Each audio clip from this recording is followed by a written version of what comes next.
All right, class, settle down. Settle down. Today, we're going to talk about the American Revolution. And no, not that garbage you learned in school where the Minutemen marched to the beat of their own drummers and Paul Revere rode a horse named Brown Beauty all the way from Boston to Lexington to warn the Minutemen that the Redcoats were coming. That's not what we're going to talk about today. Today, we're going to talk about the real story of the American Revolution. All right, first things first, let's get the obvious out of the way. The American Revolution was a multifaceted, complex event that cannot be oversimplified. In a 10-minute video, sorry, but this is going to be a very abridged version.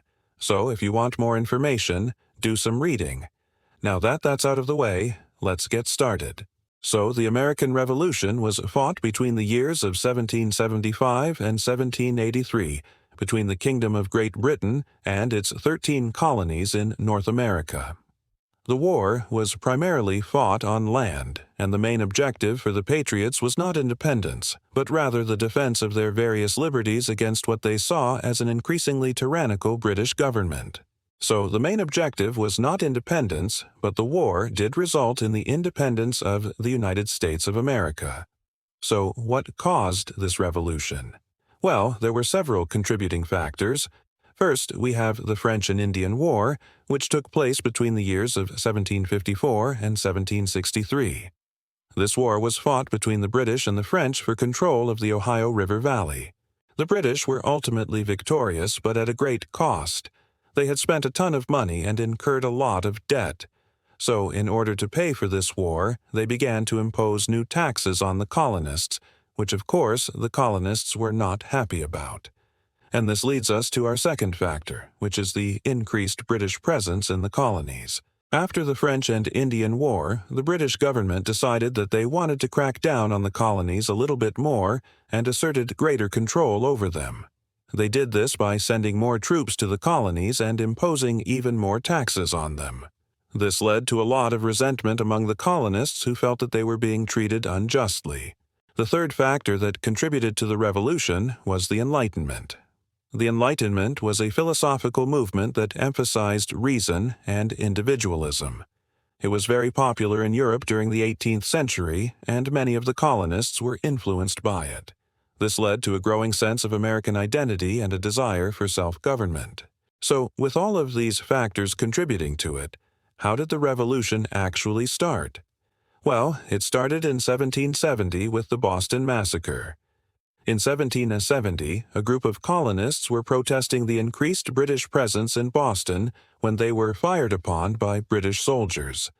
5 colonists were killed, and this event further inflamed tensions between the colonies and Great Britain.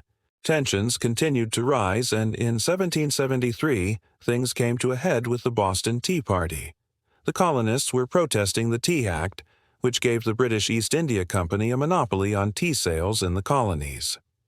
A group of colonists disguised as Native Americans boarded 3 British ships and dumped 92,000 pounds of tea into the Boston harbor. This act of defiance was a major turning point, and it led to the First Continental Congress in 1774. At the Congress, delegates from 12 of the 13 colonies met to discuss a response to the British. They decided to boycott British goods and to prepare for a possible war. And of course, war did break out.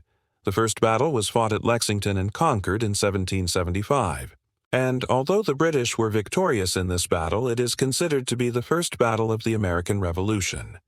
So, who were the key players on the American side? We have George Washington, who was the commander-in-chief of the Continental Army. We have John Hancock, who was the governor of Massachusetts and a major figure in the events leading up to the Revolution. We have Samuel Adams, who was a leader of the Sons of Liberty and a major force behind the Revolution. And lastly, we have Thomas Jefferson, who was the primary author of the Declaration of Independence. On the British side, we have King George II, who was the King of Great Britain during the Revolution. We have Lord North, who was the Prime Minister and a strong supporter of the war effort. We have General Thomas Gage, who was the general in charge of British forces in America. And we have Benedict Arnold, who was a general who switched sides and joined the British. In terms of outcomes, the war resulted in the independence of the United States and the creation of a new nation.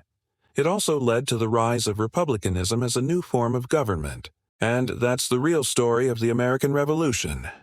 Any questions?